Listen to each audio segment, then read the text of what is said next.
Here's your news for November 20th, 2019. WWE's Survivor Series show is this Sunday, and as it's the first time that NXT will be involved in the show, the Gold brand is taking things very seriously. Now, a match will take place that will have some huge implications for this Sunday. As a report by WWE revealed, the bad blood between Pete Dunne, Killian Dane, and Damian Priest will boil over when they square off in a triple threat match on NXT. There's also an incentive added to their battle. The winner will challenge Adam Cole for the NXT Championship at Survivor Series. While Dunne is a former WWE United Kingdom champion, holding the gold for over 600 days, neither Dane nor Priest have yet to hold gold in WWE, but are hoping for that to change very soon. Already, the match has changed dramatically. As though WWE announced the contest for tonight's NXT, it has been moved to this Saturday's TakeOver War Games pay-per-view, meaning the winner will have just 24 hours to recover before meeting Adam Cole at Survivor Series with the title on the line. These three superstars have been at each other's throats for quite some time now, and this announcement is also huge news for Cole, as all four members of the Undisputed Era will be in action this Sunday. While Adam Cole's days as NXT champion may be numbered, a new 24/7 champion was crowned recently, though no one quite knows where. What we do know is that at a WWE Town Hall event, either at the old or new WWE headquarters in Stamford, Connecticut, WWE employee Michael Glacio won the title. A member of WWE since 2013, Glacio has worked as the Senior Account Manager of Global Sales and currently operates as the Digital Project Executive/Content Manager of the brand. The game was quick to congratulate the new champion on Twitter, as Glacio is being credited as the first non-wrestling WWE employee to win the gold, after pinning R-Truth when he knocked himself out. Unfortunately for Mike, his reign didn't last long, as he was offered a lucrative contract as a wrestler if he could do 5 push-ups and 5 sit-ups. This was the opportunity Truth needed, as he quickly pinned Glacio to regain the gold and start yet another reign. From one champion to another now, as former Universal Champion Goldberg recently did an interview with Sports Illustrated where he was asked about his dominant victory over Dolph Ziggler at SummerSlam this year. Speaking to promote his appearance on ABC's Schooled next week, Goldberg said the match couldn't be his last and thanked the show-off for helping him out. He said, "I'm greatly appreciative of what he did for me and for his professionalism," said Goldberg. "I can't say thank you enough. I'm never happy with any of my performances, and I'd lost my mojo, I felt like," said Goldberg. "But the reality is, the older you get, the more you're going to lose your mojo because you can't do it like you used to. It's by no means my farewell performance, nor was it my best performance, but you have to be realistic and take all things into consideration," said Goldberg. "It's a very good possibility I'll be back, but you don't know it until it's done." The former Universal Champion also spoke about his physique and how necessary it has been to maintain his character. He said, "I don't know of a power wrestler that's been able to come back after a 12-year hiatus and still be that guy. I had a really tough time keeping weight on when I was that guy, so now it's exponentially harder. So I just need to reinvent myself. Instead of being 280 pounds with veins on my traps, I can be 260 with veins on my traps." According to a press release issued last week, the WWE Hall of Famer will be reprising his role as Coach Nick Meller from the show The Goldbergs, and in the episode Friendsgiving, will participate in the school's alumni football game. A former football star in his own right, it's clear that Goldberg hasn't forgotten his skills on the gridiron or in a wrestling ring. We've got some NWA news now, as the company has apologized for controversial remarks made by one of their stars.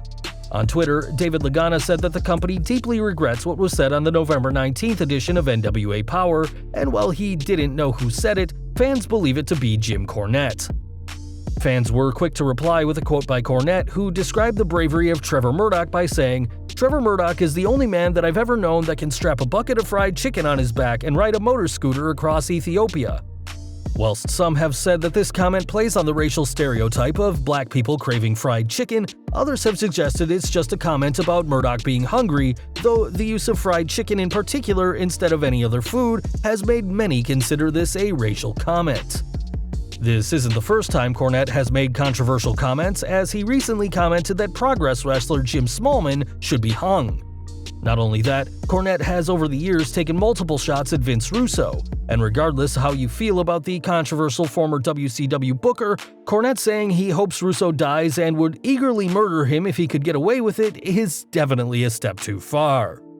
After Cornette's comments, this week's episode of NWA Power was quickly taken down while the company addresses the issue, and although he may be a legend of the industry, fans can't help but wonder just how long Cornette will be in the promotion if he keeps making headlines for all the wrong reasons. Back to WWE now, and while the concept of Raw, SmackDown, and NXT battling each other has led to some interesting TV, the company may have backed themselves into a corner.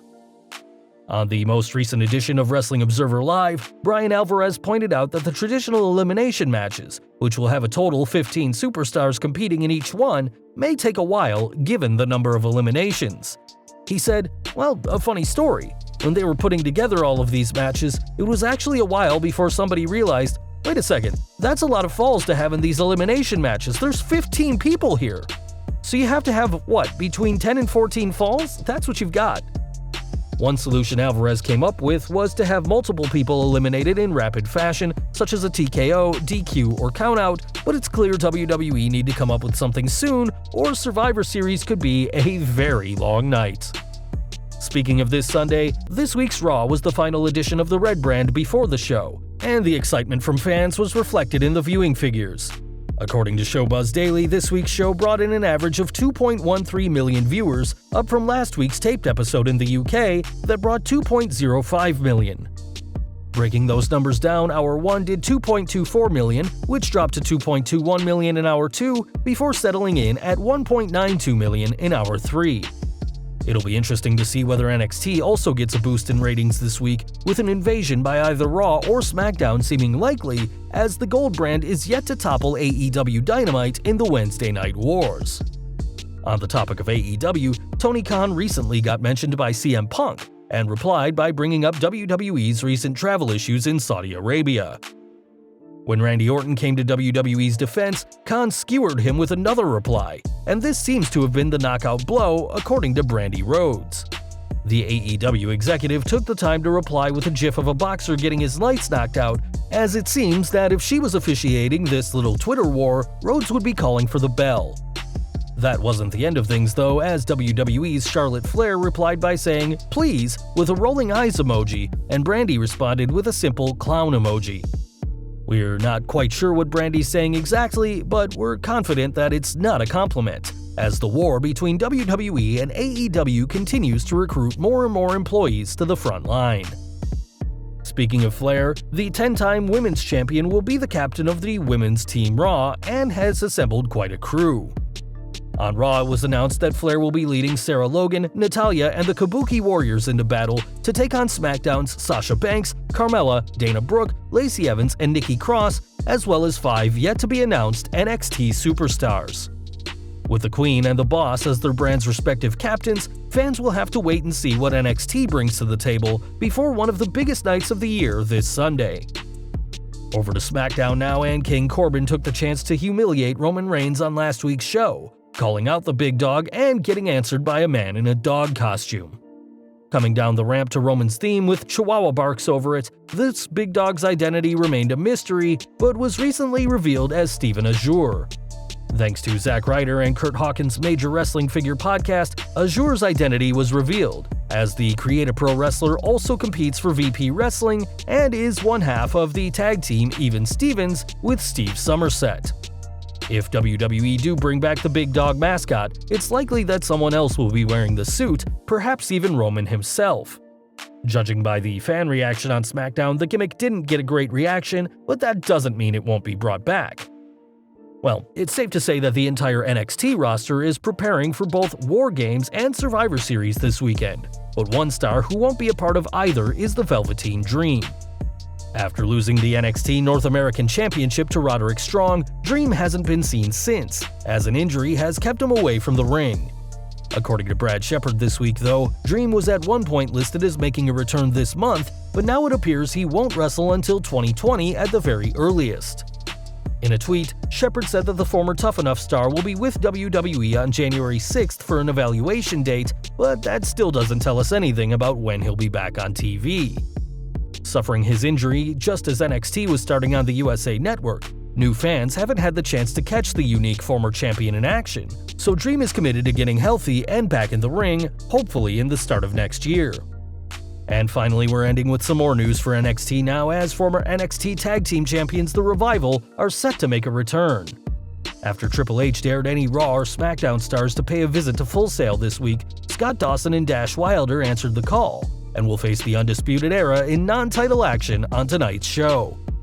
The only tag team to hold the NXT, Raw, and SmackDown Tag Team Championships, The Revival have been one of WWE's most successful and popular tag teams of the past few years, so fans should expect an epic war when they meet the Undisputed Era. Of course, it's unlikely that the pair of Dash and Dawson will be the only non-NXT presence of the show, as tensions have boiled over now that the Road to Survivor Series is nearly at its end.